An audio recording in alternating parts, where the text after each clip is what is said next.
아유, 복도 많네. 예, 그러면요, 여러분들 처음부터 다시 할게요. 예, 여러분한테 두 번 인사드려요. 반가워요. 예, 자, 오늘 여러분과 제가 수업해야 될 건 부동산 시장 이론 중에서 여기도 불 좀 켜야겠네요. 예, 뒤에 가서 이 부분도 좀 불 좀 켜주세요. 예, 그냥 뭐, 여기 요거 키시면 돼요. 거기. 예, 예. 네. 예. 부동산 시장 이론 중에서 부동산은 여러 가지가 이제 예를 들면 주택도 있고 상가도 있고 토지도 있고 뭐 다양한 것들이 있는데 그 중에서 주택 시장 이론이에요. 그래서 주택 시장은요 어떤 특징이 있냐면은 보통 주택 시장은요 외부 효과 문제가 생기고 이 외부 효과로 말미암아 발생하는 게 뭐냐면 주거분리 현상이 있다는 거예요. 예. 그리고 여기에서 주거분리라는 이런 현상 때문에 서로 좋은 위치, 서로 좋은 어떤 상태를 만들려고 해가지고서 여과 현상이 바로 벌어져요. 그리고 마지막으로 불량주택 문제가 있다. 그래서 주택시장 이론이 가끔 한 문제 나와. 예, 가끔 한 문제가 나오는데 그 한 문제는 이런 것들을 갖다가 총칭하여 한꺼번에 몰아서 하나의 시험 문제를 구성하고 있어요. 그래서요, 일단 외부 효과에 대한 것은 우리가 이제 부동성과 연결되어 있고 그리고 인접성의 문제다 보니까 부동산의 특성이라는 곳에서 살짝 여러분들이 다루었고요. 이것은요, 이 외부 효과는 정책론에서 다루게 되었다. 별도로. 어디서요? 예, 정책론에서 이 외부 효과라는 문제를 갖다 우리가 심도 있게 다루게 돼요. 시장 실패다라는 이름으로 외부 효과를 다루게 되니까 그때 수업을 하도록 하고요. 주거분리 현상, 여기부터 한번 수업을 해볼게요. 주거분리 시험에 이렇게 나와요. 여러분들, 직장하고 거주하는 데가 분리되는 것은 주거분리 현상이다. OX? X야, 그거 주거분리 아니야. 직장하고 거주지가 분리되는 건 주거분리가 아니라 그건 직주분리야. 직주분리하고 주거분리 달라. 그럼 주거분리는 뭐냐? 고소득 주거지역하고 저소득 주거지역이 분리되는 현상, 그게 주거분리야. 그래서 주거분리는 이거요. 잘 사는 지역,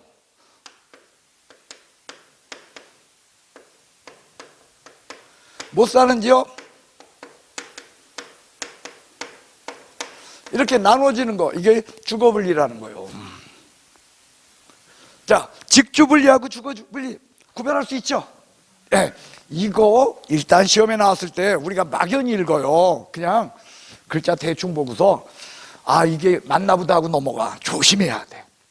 네, 일단 첫 번째 요거 구별합시다. 그 다음에 두 번째, 그럼 여과현상이라는 건 뭐냐? 여과현상은 이러는 거예요. 고소득 지역이 저소득 지역으로 바뀌어. 이걸 하향여과다 이렇게 이야기해요. 반면에 저소득 지역이 고소득 지역으로 바뀌어. 이것을 상향여과다 이렇게 이야기한다는 거예요. 그러니까 이건 어렵게 생각하지 마. 못 살게 되면 무슨 여과? 그래요. 잘 사는 지역으로 바뀌면 상향여과. 아, 이게 그렇게 어렵소? 근데 여러분들은 이겼잖아. 말 그대로의 것을 그냥 받아들이면 되는데 닥치고 저런 걸 다 외우려고 하다면 뭐 하나하나가 어려운가 봐. 저 외울 게 없는 거야. 너무 쉬운 얘기예요. 자, 그러면요, 이거 그냥 그 지역의 특색상 자연스러운 현상, 자연스럽게 나타나는 현상은 하향여과 현상이 나타날까요? 상향여과 현상이 나타날까요? 예? 아니야, 하양여가야. 여러분들 그 지역이 어떤 특정한 지역은요 기본적으로 이렇게 된다는 거야. 성장을 해요.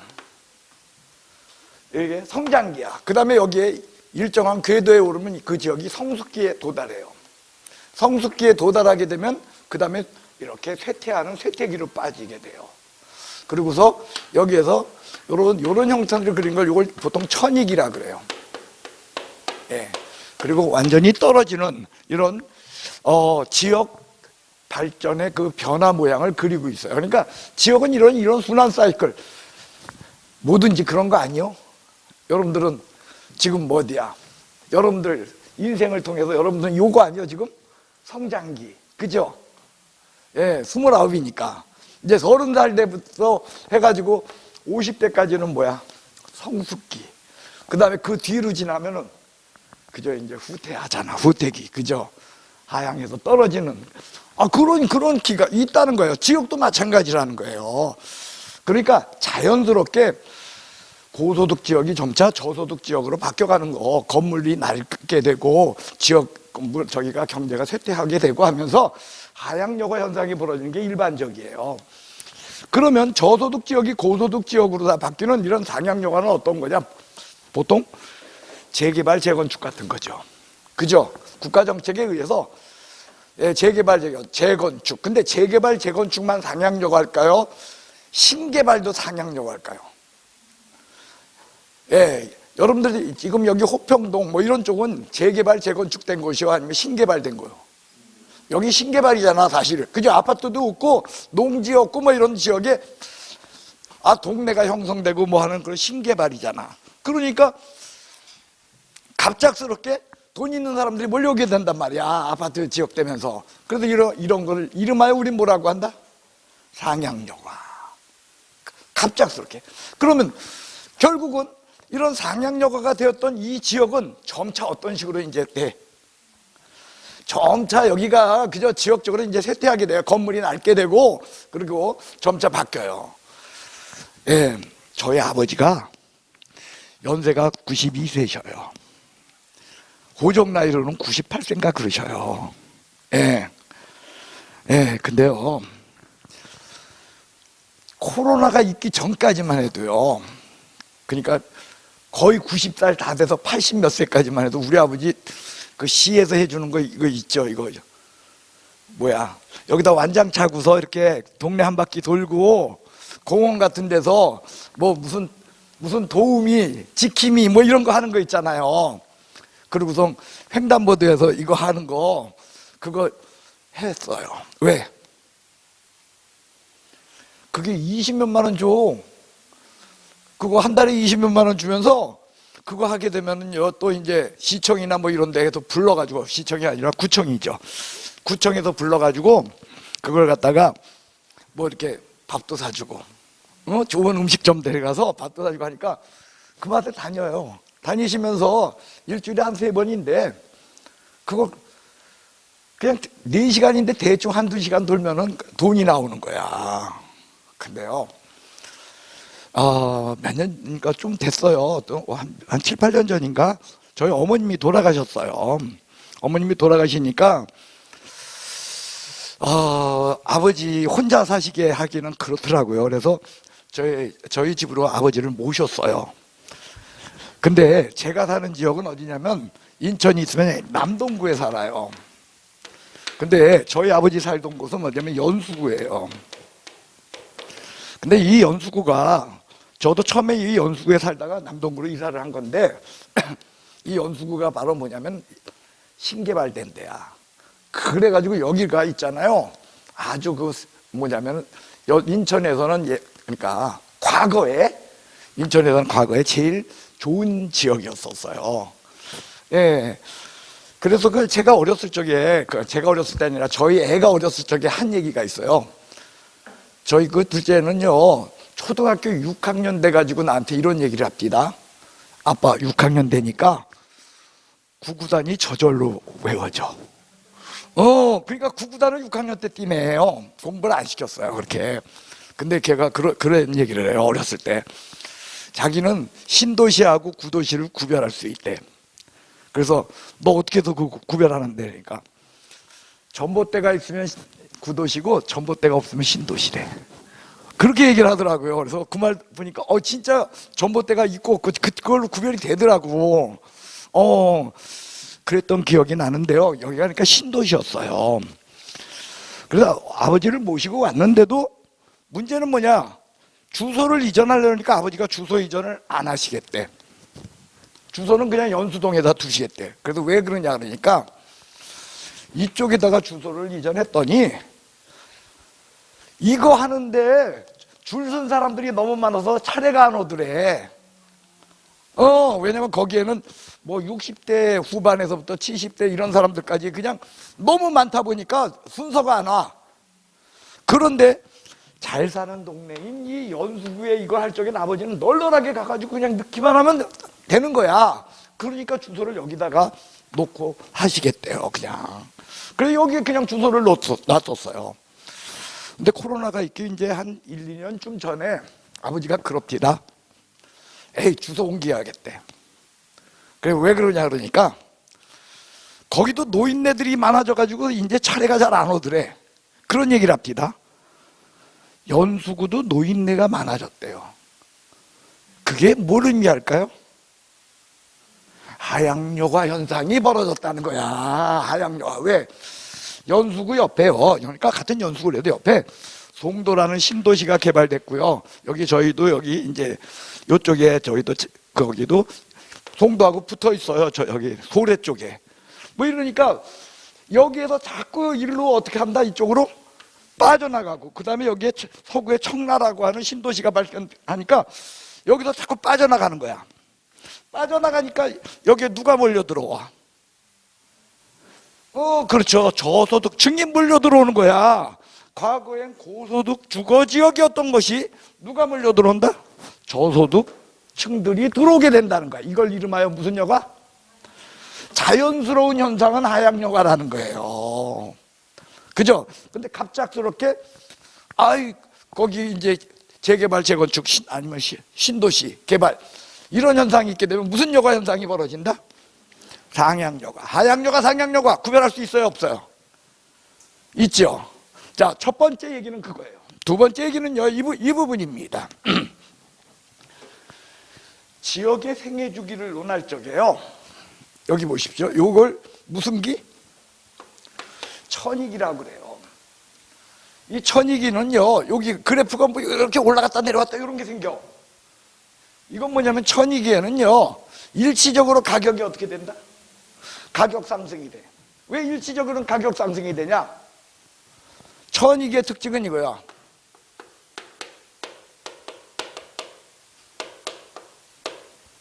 저소득층이 이제 몰려 들어오게 되는 거야. 저소득층이 몰려 들어온다? 그러면 저소득층 몰려 들어오면 수요가 어떻게 돼?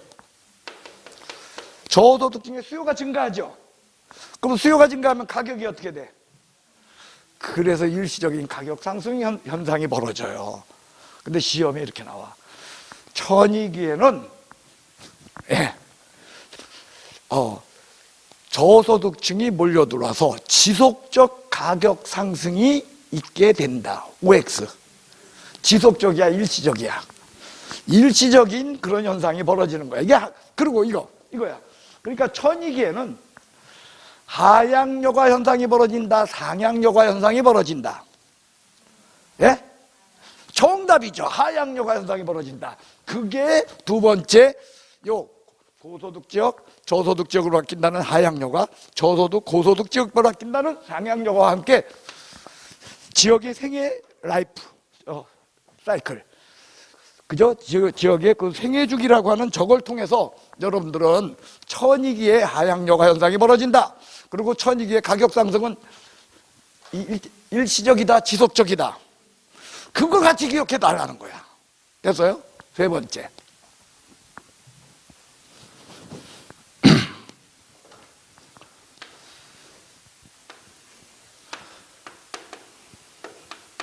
여기 고소득 지역, 주거지역이고요. 여기 저소득 주거지역이야.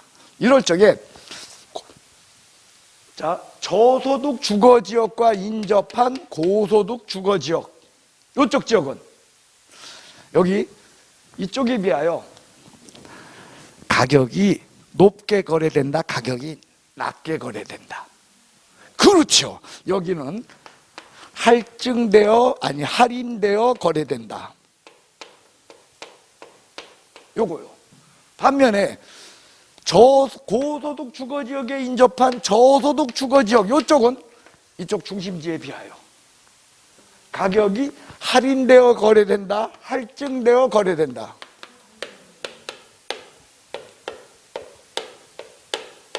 할증되어 거래된다. 조사지를 기억하자는 거죠. 자, 저거 어려운 거예요. 지금 할인 할증 외워야 되는 거야. 상식이야. 붙어 있으니까 여러분도 여기 할인되고 여기 할증된다는 거예요. 그러면 여기서 이거요. 여기서 왜 할인되어 거래돼?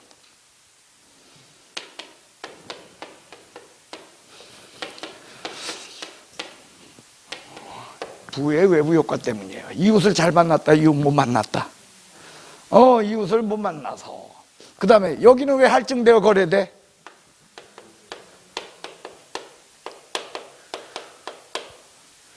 정의 외부 효과라는 거예요. 됐어요? 그 다음. 자, 여기 두 번째요. 그 다음에 세 번째로 여러분들이 봐야 될 것은 이 부분이요. 여기 칠판을 보십시오. 자, 저소득 주거지역 주민이 이쪽으로다가 자꾸 들어와. 이런 걸 침입이라고 해요.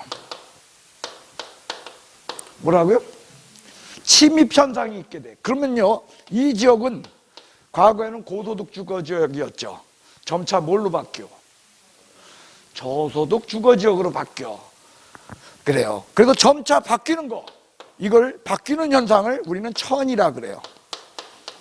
그래서요, 여러분들 여과 과정은요, 침입과 천이라고 하는 이 현상에 의해 벌어져요. 침입은요, 정리하면 이렇게 정의할 수 있어요. 이질적 요소가 들어오는 것을 침입이라 그래요. 다른 게 들어오는 거야. 됐어요? 자, 여러분들 봐봐요. 여러분들이 밥을 먹었어. 그럼 밥 먹은 게 내 몸으로 들어가죠? 그거 침입이야, 아니야? 그건 침입 아니야, 그죠? 음식 먹은 거니까. 근데 코로나 병균이 내 몸속으로 들어왔어. 병균이 아니죠, 바이러스죠. 바이러스가 내 몸속으로 들어왔어. 이런 걸 우리는 뭐라 그래? 그렇죠, 이질적 요소. 내 몸에서 면역 반응을 일으키는 다른 것들이 들어오는 거, 이질적인 것들이 들어오는 것을 침입이라고 해요. 침입이 있게 되면 자연스럽게 뭐가 생긴다? 변화가 생겨. 그걸 뭐라고 한다? 그래서 얘가, 이 지역은 하향여과가 벌어져, 상향여과가 벌어져. 하향여과가 벌어진다, 그 뜻인 거예요. 그런데 반면에 얘가 침입하면, 고소득 주거지역이 저소득 주거지역으로 여기가 침입이 있게 되면 이 지역은 무슨 여과가 벌어질까요? 예? 상향여과. 왜? 저소득 주거지역이 뭘로 바뀌어? 고소득 주거지역으로 바뀔 테니까 상향여과 현상이 벌어진다는 거예요. 그러니까 여과 과정에는 어떤 단계를 거치게 된다? 침입과 천이라고 하는 저런 단계를 거치게 된다라는 거 기억해 달라는 거예요. 이게 어려워, 쉬워? 아니, 너무 쉽잖아. 그게 여과 과정이에요. 됐어요? 그 다음, 있잖아요.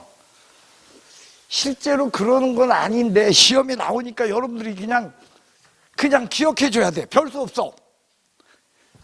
세상에 있잖아, 요리 생각하면 요렇고 저리 생각하면 저런 걸 갖고서 있잖아. 그걸 학문이라고 만들어 놓고 치사하게 그러면 좀 안 되잖아, 그죠?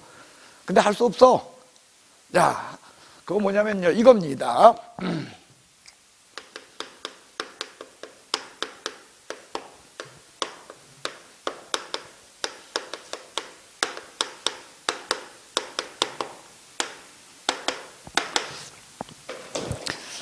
집을 갖다가 열심히 인테리어 또는 대수선 또는 수선을 해가지고 집을 고쳤더니, 예? 얼마가 들었냐면 3천만 원이 들었어. 얼마 들었어? 그때 집값이 1억 올랐네. 집을 두들겨 고쳤더니 집값이 얼마 올랐어? 그러면 여러분들은 집 수선 할래, 안 할래? 그래요. 집값 오르면 두들겨 고치기만 하면 집값이 올라. 자꾸 올라. 그러면 자꾸 수선하겠죠? 그러면 점차 무슨 현상이 벌어질까요? 집값이 계속 올라가니까. 이런 일이 있게 되면 어떤 여가 현상이 벌어진다? 하향여가, 상향여가. 잘 사는 지역이 된다는 거야. 이게 상향여가야. 반면에 5천만 원 들여서 집을 고쳤는데 집값 1,000만 원밖에 안 올라가. 그러면 집 고칠래, 안 고칠래? 안 고쳐. 안 고치면은 집을 수선을 안 하니까 집값이 더 어떻게 돼? 더 떨어져. 그러면 집값이 자꾸 떨어지니까 여기에선, 이런 지역에서는 무슨 여가? 무슨 여가? 하향 여가 현상이 벌어진다라는 거예요. 즉 뭐냐? 여러분들 인테리어 또는 수선비와 그 다음에 집값의 상승률이라고 하는 그 두 가지를 비교해 가지고 여러분들 우리가 상향여가, 하향여가를 물을 수 있다는 거예요. 됐어요? 예, 실제로는 여러분들 집값 올라가가지고서 내부 수리해? 아니면 구질구질해서 수리해? 그렇죠. 그런데 저렇게들 이야기해. 그러고서 인테리어 한다고 집값 확 올라가? 아니잖아. 그래도 하잖아. 그죠? 예. 근데 어제도 이렇게 시험에 내. 그러니까 여러분들 외워야 돼. 다시요. 자, 이런 거야. 투자 비용이 있는데 내가 집에다 투자한 돈이 있어. 근데 집값이 더 많이 올라가. 그럼 계속 어떻게 한다? 계속 투자를 해. 집값이 올라가 주니까. 그럼 무슨 여가 현상? 그렇지. 그거야. 상향여가. 그런데 집에다가 뭘 하고 이것저것 고치고 두들겨 고쳐봤자 집값 안 올라가. 그럼 두들겨 고친다, 안 고친다?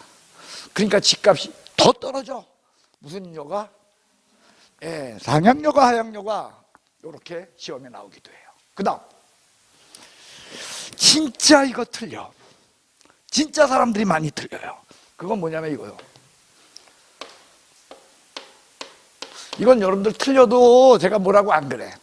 왜? 생각하기 나름이니까.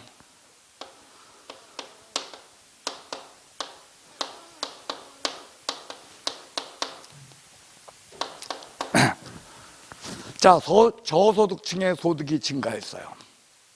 상향여가, 하향여가. 상향여가, 하향여가. 상향여가 손 들어봐. 둘 중에 하나 손 들어야 돼. 됐어요. 하향여가 손 들어봐. 하향여가는 없어요? 들어보지 한번.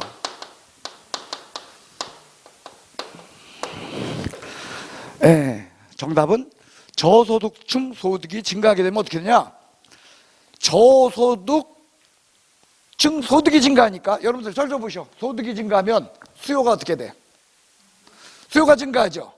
그럼 저가주택의 수요가 증가해? 고가주택의 수요가 증가해? 저가주택의 수요가 증가한다는 거야.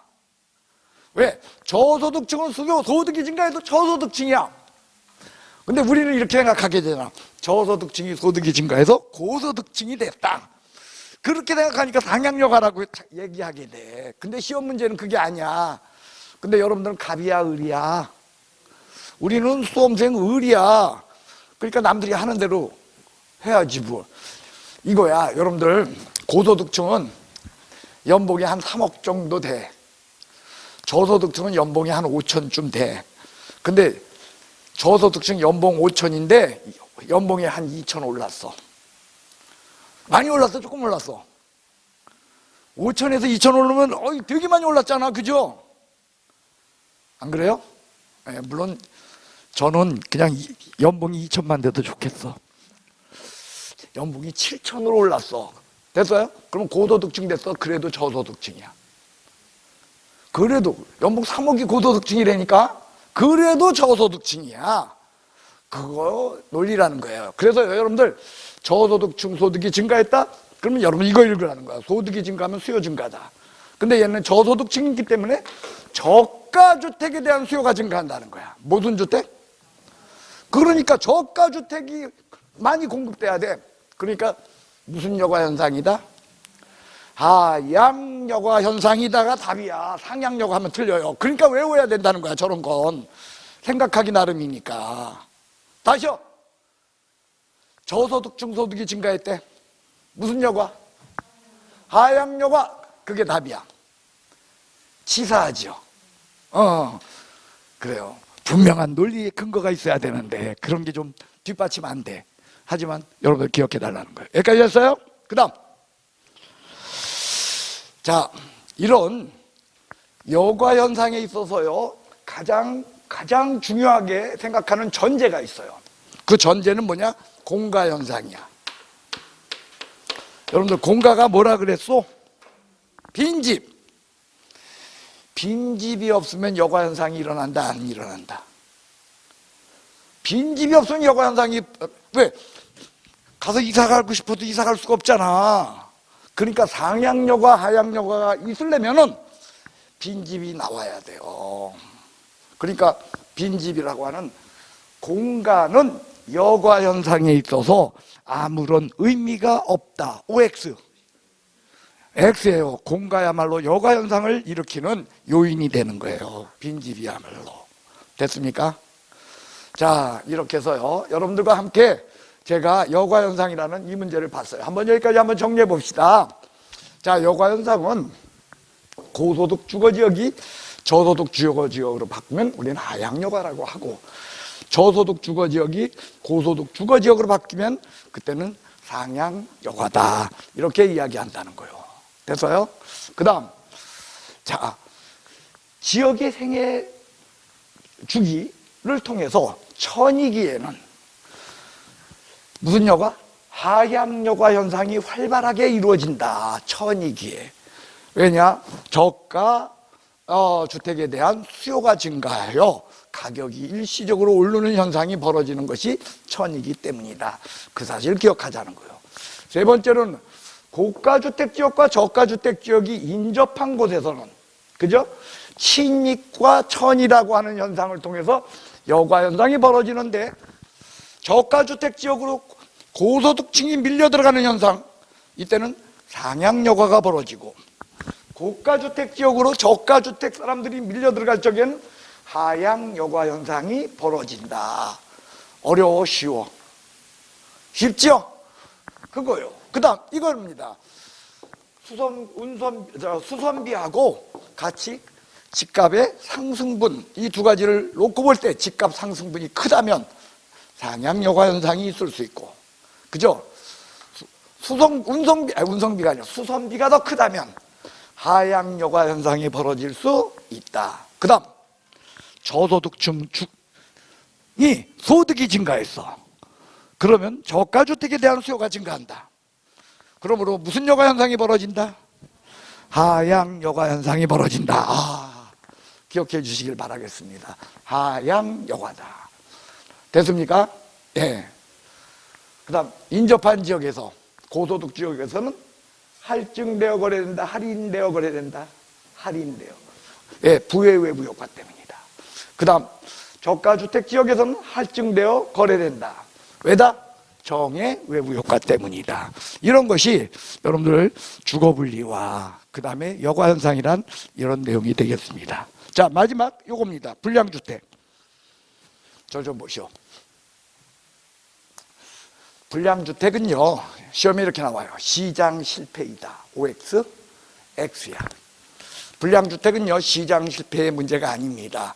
수요와 공급에 의한 당연한 시장 논리에 의해서 발생하는 문제예요. 불량주택은 시장 실패 아니야. 그럼 불량주택은 뭐냐? 국가가 요구하는 최소한의 주거 환경을 갖지 못하는 주택들, 이런 것을 이름하여 우리는 불량주택이라고 이야기하는데요. 저 좀 보시오. 그러니까 불량주택 없는 게 맞아. 불량주택이라도 있어야 돼. 그거 없으면요, 거기에 살고 있는 사람들 어디가? 전철역 갈 수밖에 없어요. 그래요. 수요와 공급에 의한 시장 논리에 의한 자연스러운 현상이지 불량주택은 시장 실패가 아니라는 거예요. 그 다음, 불량주택의 문제는 근본적으로 뭐냐? 소득의 문제예요. 무슨 문제?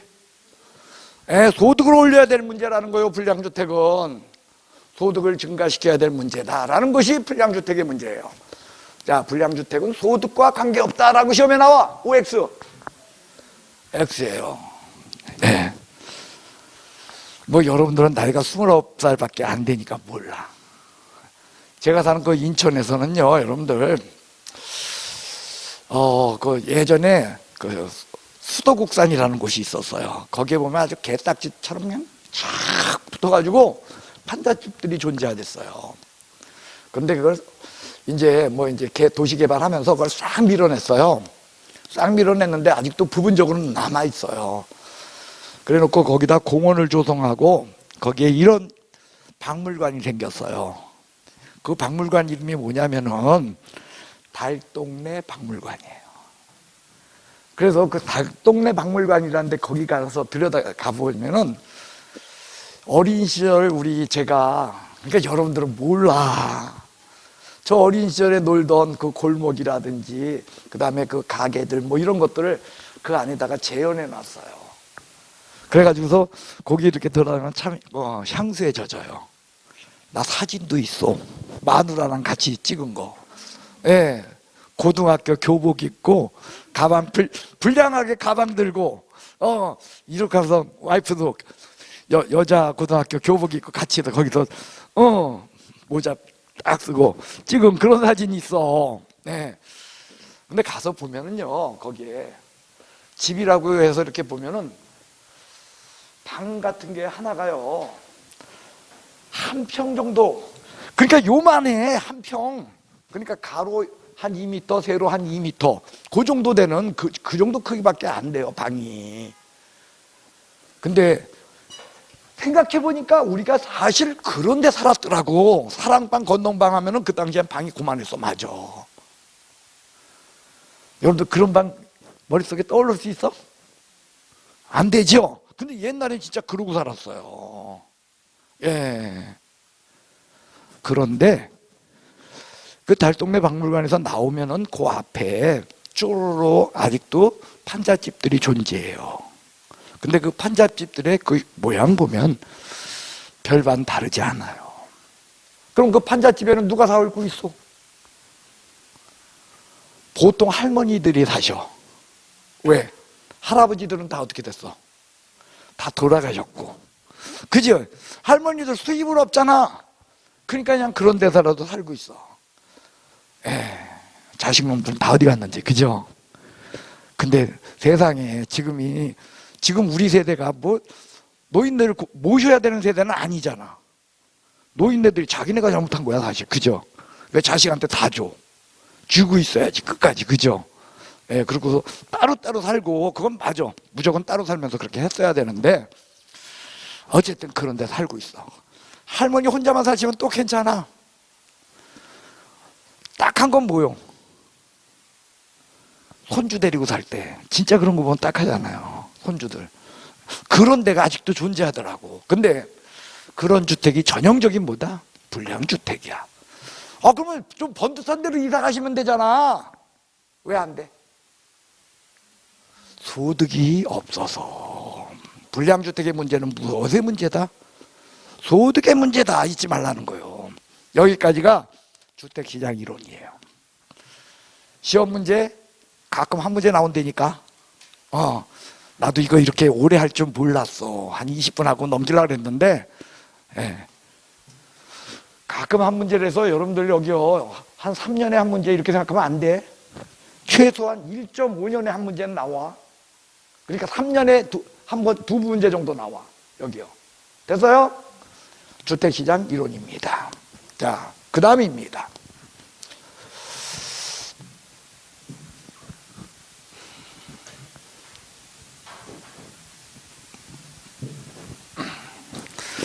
자, 여기서부터는요, 이제 공간구조론이라 해가지고, 도시구조이론이라서 41페이지부터는 이제 섹터가 바뀌는 거야. 전혀 새로운 내용인 거예요. 그래서 거기 보면은 제일 먼저 뭐가 있냐면 지대이론이 있어요.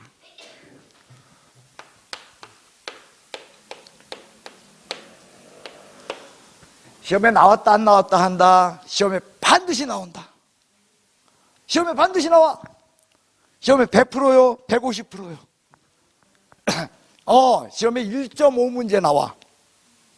그러니까 한 문제만 나오는 게 아니라 거의 두 문제까지 가깝게 나오는 거야, 지대이론. 그러니까 틀려야 돼, 정확히 알아야 돼. 그러면 정확히 알면 무조건 맞춘다, 돌아서면 잊어버린다. 그게 문제죠.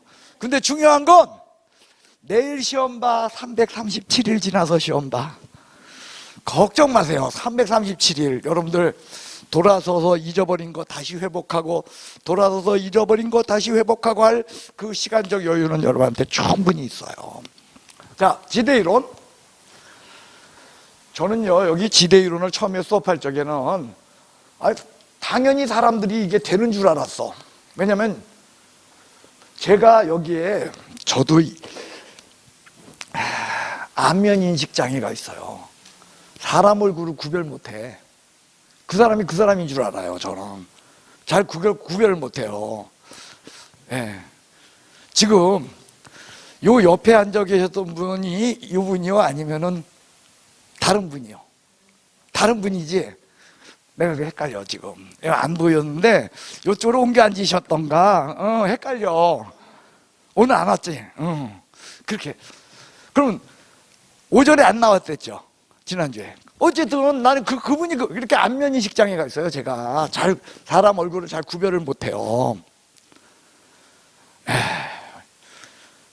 예전에요, 아파트에서 이렇게 제가 살 적에 그 아파트 저희 위층에 사는 아줌마가 아주 싹싹해요, 씩씩해요. 그러면서 그냥 그 아파트에서 만나면 안녕하세요 하고 그렇게 인사를 잘해요. 그래서 같이 안녕하세요 하고 인사 잘해줬어요.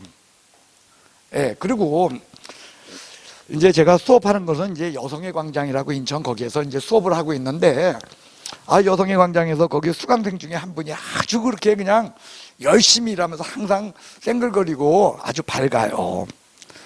그래서 그분하고도 아주 친하게 지냈어요. 근데 나중에 지나보니까 두 분이 같은 사람이었어. 근데 동네에서 봤으니까, 동네에서 봤을 땐 그분 이분이었고, 여기서 봤을 때는 수강생이었고, 그래가지고 그게 나는 다른 사람으로 알았던 거야. 근데 같은 사람이었더라고요. 세상에. 내가 그렇게 있거든요. 그런 나도 여기 나오는 사람 이름들이 저한테는 굉장히 친숙해요. 대충 아는 사람들이야. 마치 이렇게 안면이 있는 듯한 아는 사람들이거든. 그래서 이 이름이 어려울이라는 걸 나는 생각을 못했는데 여러분들한테 그게 다 암기사항이 돼. 예, 그걸 몰랐던 거예요. 그래서 여러분들 일단은 사람 이름에 좀 친숙해지길 바래요. 자, 제일 먼저요, 여러분들 거기 뭐냐면 누구 이론이 나오냐면 차액지대설이 나와요.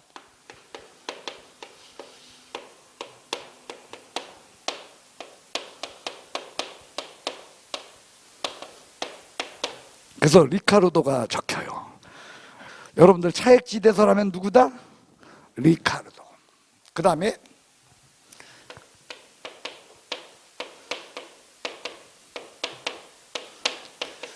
입지교차 지대이론이 있어요. 여기는 누구냐면 사람이 튀넨이에요. 그래서 튀넨이라는 이름을 또 기억해야 돼. 그래서 저는 이런 것들은 당연히 여러분들이 아는 줄 알았어. 근데 이름 기억하는 것조차가 이게 헷갈리는 거더라고. 그 다음에 절대지대설이라는 게 있어요.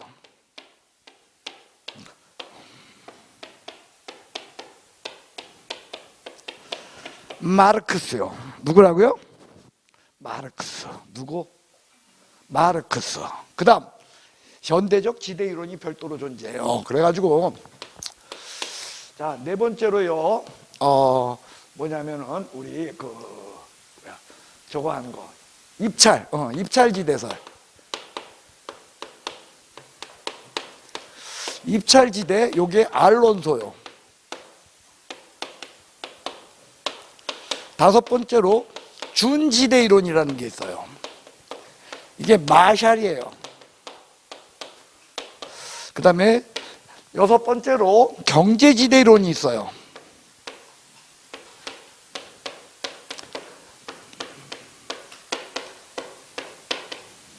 파레토예요. 누구라고요? 파레토. 이거 말고요, 여러분들 여기에 독점지대 이론도 존재하고요. 그 다음에 누구야? 독점지대설, 그리고 또 뭐가 있죠? 지대이론 하면은 또 마찰비용 이론, 죄송합니다. 마찰비용 이론, 이런 이론들이 별도로 또 시험에서 다뤄져요. 근데 여러분들은요, 적어도 이 6명을 이름은 기억해놔야 돼. 6개. 자, 제일 먼저 이 6개 이름, 여러분들 지금 당장 외우기를 제가 요구하진 않아요. 그런데 다음 주에 물어봤을 때 여러분들 입에서 척척 나올 수 있어야겠죠. 자, 제일 먼저 리카르도의 이 차액지대설, 요거부터 이제 이야기를 하는데요. 여러분들 이렇게 생각하세요. 리카르도의 차액지대설하고 히넨의 입지교차지대설, 요것은요 기본적으로 고전학파 이론이에요. 무슨 이론? 기본적으로 고전학파 이론으로서요, 이 고전학파 이론의 특징은 이겁니다. 절 좀 보시오. 농산물의 가격이, 일단 이거부터 해야 돼. 참, 지대는 집가다, 임대료다. 그러니까 토지의 가격이다, 토지의 임대료다. 지대는 임대료야. 집가로 생각하면 안 돼. 토지 가격이 아니야. 지대는 뭐다? 임대료야. 다달이 주는 거야, 돈. 됐어요? 그래서 지대는 임료다라는 저 사실을 먼저 기억해 주세요. 그 다음, 자, 지대 이론의 이제 기본적인 이야기는 이거예요. 절 좀 보시면, 농산물의 가격에 의해서 지대가 결정되는 것인가, 아니면 지대가 바뀌어서 농산물의 가격이 변하는 것인가 라는 것이 지대 이론에 있어서의 첫 번째 논쟁이에요. 자, 농산물 가격이 지대를 결정할까요? 지대가 가격을 결정할까요? 어느 쪽일까요? 몰라. 닭이 먼저냐 알이 먼저냐 얘기야. 몰라. 이거를 이 사람들은, 고전학파 이론들은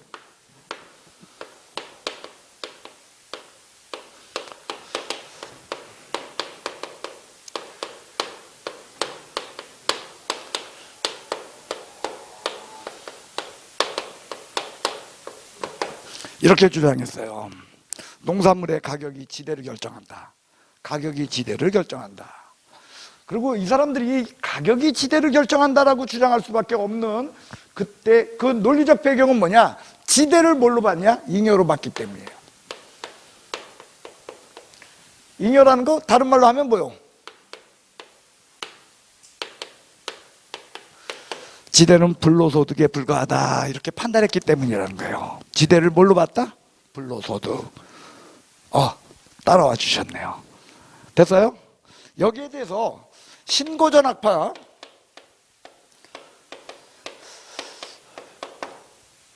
여러분들 고전학파의 대리버가 우리가 얼핏 생각하면 현대학파 같죠? 그죠?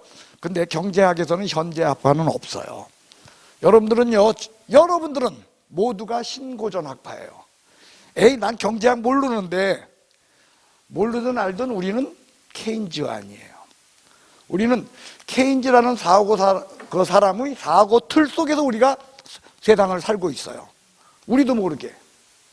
그래서 우리는 케인즈안, 그 사람을, 케인즈가 신고전학파의 대표적인 사람이에요. 그래서 여러분들은 전부 케인즈안이야. 영어로다가 안이라는 게 무슨 뜻이요? 안. 사람을 표시하죠. 우리말로 표현하면 그게 뭐냐면 쟁이. 무슨 쟁이. 그러니까 케인즈의 쟁이야, 우리는. 예. 그래서 여러분들은 전부 신고전학파예요, 저절로. 근데 이 신고전학파의 저기는 뭐가 되냐면,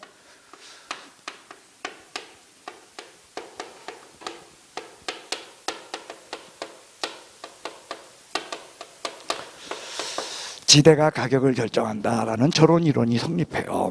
그리고 이 신고전학파는 지대를 잉여 불로소득으로 보지 않고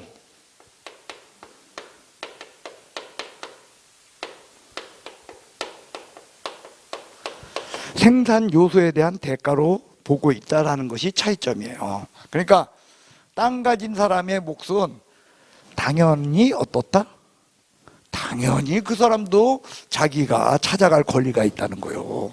이렇게 보는 것이 신고전학파적 이론이에요. 자, 그러면요, 여러분들 왜 이런 이론적 어떤 배경이 서로 달라지는가? 이거는요, 여러분들 절 좀 보시오. 학문이라는 건요, 그 시대의 어떤 시대 속에서 그 시대의 이데올로기를 갖다가 지지해주는 그런 경향이 있어요. 그래서 고전학파가 있었던 그 시절은 뭐냐면 이런 거요.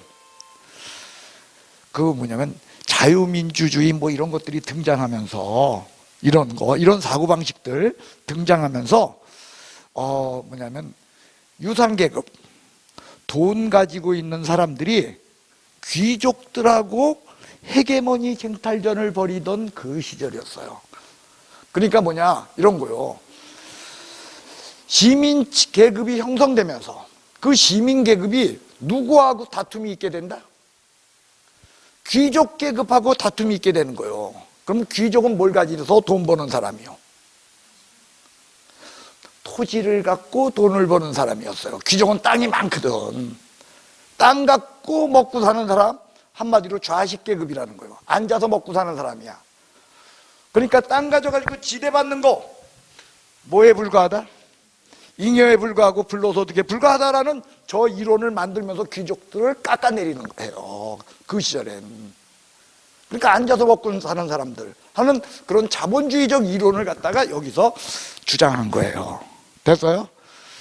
그러다가 결국은 귀족들이 이겼어? 아니면 시민계급들이 승리를 거뒀어? 시민계급들이 승리를 거뒀을 때 나온 이론이 이쪽이야. 이제는 땅이 다 누구 거 됐어? 귀족 거야? 아니면은 돈 있는 사람들 거 됐어? 그러니까 돈 있는 사람들이 자기네가 이제 땅을 자기는 돈 주고 다 산 거야.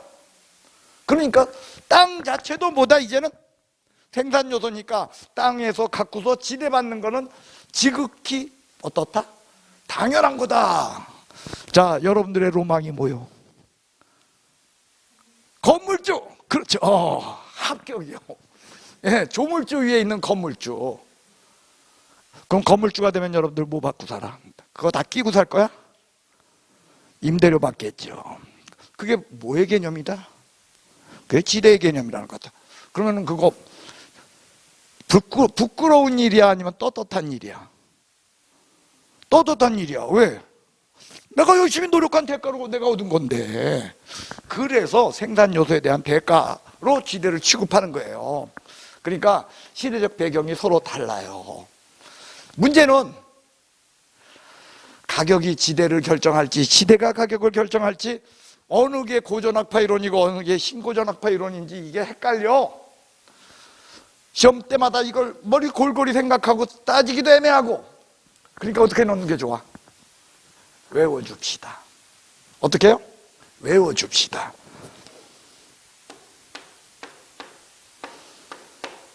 자, 뭘 가지고 있어. 어떻게 하고 있다고? 가지고 있어.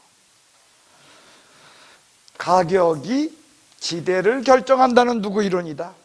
고전학파 이론이에요. 가격이 지대를 결정한다. 어떻게 외워? 가지고. 어떻게 외워? 가지고. 근데 절 좀 보시오. 내 손에 잠깐 들어와 있는 것도 가지고요? 아니면 계속 갖고 있어야 돼? 계속 갖고 있어야지 가지고 있는 거지. 그러면 여러분들 영어로 계속일 때는 진행형에 뭐 붙여? ing 붙여. 됐어요? 이렇게 외워줘. 가지고 있는. 뭐라고? 이게 무슨 뜻이야? 가격이 지대를 결정한다. 그건 누구 이론이다? 그리고 고전학파는 지대를 무엇으로 봤다? 잉여로 보았다. 저렇게 기억해 주세요. 그러니까 신고전학파는 가격이 지대를 결정하는 거야? 지대가 가격을 결정하는 거야? 신고전학파는 지대가 가격을 결정하는 거야. 왜? 고전학파가 가격이 지대를 결정하니까. 그리고 신고전학파는 지대를 잉여로 보았다. 지대를 생산요소에 대한 대가로 보았다. 생산요소에 대한 대가로 보았다. 이렇게 외워달라는 거요. 절 좀 보시오. 가지고잉. 그렇게 어려워? 그렇게 외워줘. 예, 가지고 잉. 그래서 고전학파는 가격이 지대를 결정한다. 그러면 이 주장을 누가 철회했냐? 이분이 하신 거예요. 이분이. 리카르도 고전학파 중에서요, 여러분들 케인즈 다음으로다, 케인즈가 아니죠, 아담 스미스라고 여러분들 들어봤죠? 그죠? 경제학의 아버지야. 아담 스미스 다음으로다가 거시경제야. 고전학파의 거시경제자야. 그래가지고 저 사람 대단히 유명한 사람이에요. 리카르도. 그러면 리카르도의 차액지대설, 자, 이거는 어떤 이론이냐, 이런 거예요.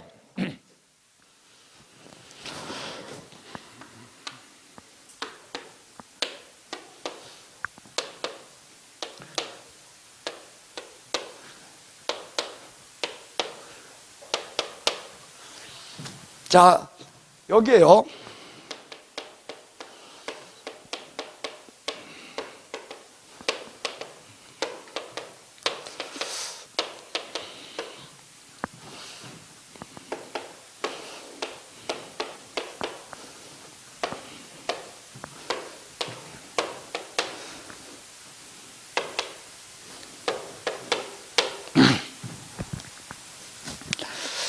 자, A, B, C, D, 이 5개의 농토가 있어요. 농토가 있는데 모두 생산비가 얼마가 들었냐? 50이라는 생산비를 들였어요. 50이라는 생산비를 들었더니 여기서는 100이라는 농산물이 나와. 여기서는 80이라는 농산물이, 여기서는 70이라는, 여기서는 50이라는, 여기서 40이라는 농산물이 나와요. 됐어요? 그러면은 왜 여기는 80, 여기는 왜 100이고, 여기는 왜 80이, 여기 70이고, 왜 여기 50이고, 여기는 왜 40일까요? 왜?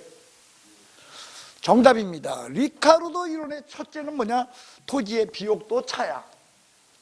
비옥도의 차 때문에 소출 서로 달라진다는 거예요. 생산물이 달라진다. 그래서 리카르도 하면 비옥도 차 먼저 기억하는 거야. 됐어요? 그러면 여기서 보시오. 이 땅에서는 농사 짓는다, 안 짓는다? 안 지어. 왜? 열심히 얼마를 들였는데. 근데 얼마 벌어? 그러니까 여기서 농사 안 지어. 여기는 농사 지어, 안 지어? 여러분들 여기에 이 비용이라고 하는 이 문제를 논할 적에 항상 기억하셔야 될 게 있어요. 경제학을 논하거나 학계론 쪽에서는요, 여러분들 내 목, 내가 찾아가야 될 목, 그거 비용 처리하는 거야, 비용 처리하는 거 아니야. 그거 반드시 비용 처리해야 돼요. 내가 갖고 갈 거. 그러니까 이거야. 내가 농사를 지으면 난 무조건 20은 갖고 가야 돼. 얼마를? 그러니까 그 20도 비용에다가 어떻게 해야 돼? 집어넣고 우리가 물건을 팔아. 그리고 집어넣고 물건을 파게 된다는 거예요. 그 20을 반드시 넣어야 돼. 왜? 20이 내가 갖고 갈 목 20이 안 되면 난 농사 지어 안 지어. 그럼 난 이탈하니까. 그러니까 비용 속에는 그 20을 넣어. 그래서 우리 그거를 지난주에 우리가 효율적 시장 이론 할 적에 그걸 우리가 정상이윤이다라는 이야기를 표현하는 거야. 정상이윤. 내가 세상 없어도 갖고 갈 목. 그게 정상이윤인 거야. 그러니까 이 생산비 속엔 그게 들어있어. 그러니까 여기는 내가 갖고 갈 목들, 그 다음에 내가 쓴 돈들 뭐 해가지고 딱 그거 하고 물건 가격하고 딱 맞아떨어지지 않아. 맞아떨어지죠. 그러니까 여기는 농사를 짓는다는 거예요. 여기는 안 짓고. 그래서 요게 딱 맞아떨어지는 요 땅을 뭐라면 한계지다 이렇게 이야기해요. 됐어요? 근데 여기서 얼마를 더 남아? 20이 남죠. 그러면 그 20을 땅 주인이 세상 없어도 뺏어간다는 거야. 만약에 땅 주인이 20을 넘게 뺏어가게 되면 농사 짓는다, 안 짓는다? 그러니까 얼마를 뺏어가 버려? 세상 없어도 20을 뺏어가. 20, 그게 여기선 지대라는 거예요. 여기서는 얼마를 남아? 누가 그러니까 얼마를 뺏어가? 30을 뺏어가. 이게 지대라는 거예요. 여기서는 얼마를 뺏어가? 50을 뺏어가. 그게 지대라는 거예요. 자, 리카르도의 이론 정리합시다. 한계지에는 지대가 있다, 지대 없다. 한계지의 지대는 0이다야. 됐어요? 그 다음 리카르도에 의할 적에는 지대가 발생하는 이유는 토지의 비옥도의 차이라는 거예요. 무엇의 차이? 비옥도의 차이에 의해서 지대가 발생한다, 그 뜻이라는 거예요. 그리고 지대는 한계지의 요 수입에서 뺀값, 고수입을 뺀 값. 그래서 여긴 빼기 때문에 무슨 지대? 차액지대라는 용어를 쓰는 거예요. 차액지대. 됐습니까? 그러면 여기서 여러분들이 이런 의심을 가질 수 있어요. 절 좀 보시오. 그럼 더 열심히 하면 될 거 아니야? 여기서 생산비를 더 들여서, 생산비를 한 60 들여가지고 물건 이걸 갖다가 한 70 이렇게 만들어내면 될 거 아니야? 여기서. 안 그래요? 생산비를 더 들여서. 이게 안 된다는 거야. 왜? 수학 체감의 법칙이라는 것이 기본적으로 존재해가지고 여기 50이라는 데서 생산비를 갖다가 더 들이는 순간에, 예를 들어 5라도 더 들이면 늘어나는 거는 5보다 덜 늘어나. 무슨 법칙? 수학이 점차 러시아어 현상이 있게 되면 자동차가 잘 달려, 못 달려. 그거라는 거예요. 많이 노동력을 투여하게 되면 처음에는 호출량이 점점 커지는데 너무 많이 투자하게 되면 그때는 오히려 늘어나는 거, 비용은 커지는 데 비하여 늘어나는 건 작아져요. 그게 수학 체감의 법칙이에요. 그래서 기본적으로 수학 체감의 법칙이 존재하기 때문에 50이라는 이런 한계점을 두고서 설명했던 거예요. 그래서 결국 우리가 리카르도의 이론을 이야기하면, 첫째, 지대가 발생하는 것은 운송비의 차다, 비옥도의 차다. 그거 기억하는 거예요. 비옥도의 차. 그게 리카르도의 첫 번째 얘기야. 그 다음에 두 번째, 리카르도의 지대 이론을 설명하기 위해선 수학 체감의 법칙이라는 것을 전제로 하고 있다, 그 사실을 기억하셔야 돼요. 뭘 전제로 한다? 수학 체감의 법칙, 이게 전제되고 있어요. 그게 두 번째입니다. 됐어요? 세 번째, 리카르도에 의할 적엔 한계지에는 지대가 있다, 없다? 한계지에는 지대가 없다라는 거예요. 그 다음, 그러니까 결국 이거요. 여기 보십시오. 농산물 가격이 올랐어. 농산물 가격이 어떻게 됐어? 올랐어. 그러면은, 자, 물건은 똑같이 생각을 했는데도 불구하고 가격은 얼마가 되냐면 여긴 110원이 됐어. 여기 아까 90원이었나요? 80원이었죠? 90원이 됐어. 여기 70원이었죠? 얼마? 80원이 됐어. 여기 50원이 됐어? 60원이 됐어? 그럼 여기는 얼마? 그럼 한계지가 어디로 이동해? 이쪽으로 이동해요. 그래요. 지대는 어떻게 돼? 여긴 지대 내. 여기 20 내던 거, 여기 40, 30 내던 거 40, 여기 50 내던 거, 이런 지대가 올라가게 된다는 거예요. 자, 뭐가 뭐를 결정해? 리카르도에 의할 적엔 가격이 지대를 결정한다. 농산물 가격이 지대를 결정하고 한계지를 확대시켜주는 그런 결과에 도달한다는 거예요. 고개 드시오. 고전학파 이론은 저런 이론 때문에 지대가 가격을 결정해, 가격이 지대를 결정해. 그래요. 가격이 지대를 결정한다. 그래가지고 가격이 올라가게 되면 결국 누구만 돈 벌어 앉아서? 지주들만 돈 벌어, 지주들만. 그래서 그 사람들은 뭐다? 잉여다. 여러분들이 속한 곳에서 여러분들은 잉여요? 아니면은 여러분들은 아주 정상적인 사람이요? 제가 속한 곳에서는 저는 잉여야. 저희 집안에서 저는 잉여예요. 와이프가 저 잉여, 잉여 인간 이렇게 취급해요. 예. 자, 여기까지 됐나요? 자, 그것이 여러분들 거의 리카르도의 이론입니다. 그래서 거기 보면 뭐가 적혀 있냐면요, 리카르도 보니까 비옥도라고 적혀 있죠. 그 다음에 한계지를 주장하는데 한계지에선 지대 있다, 없다? 없다, 이렇게 써놨어요. 그 다음 뭐가 뭐를 결정한대요? 가격이 지대를 결정한다. 비옥도의 차이로 말미암아 지대가 형성된다라는 것이 누구의 이론이다?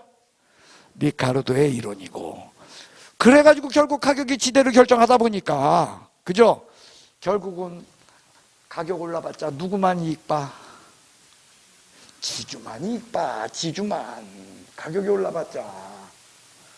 여기까지 이해가 가셔요? 예, 그래서 지주는 잉여, 지대는 잉여다. 자, 첫 번째 이론, 리카르도 이론 다뤘습니다. 두 번째 다뤄야 될 것은요, 여러분들 튀넨의 입지교차 지대설이에요. 튀넨 이론이에요. 예. 근데 칠판 지우지 마세요. 예, 쉬었다 해야 될 것 같아요. 내가 정신없이 하다 보니까 11시가 지났네요. 잠깐 쉬도록 하겠습니다.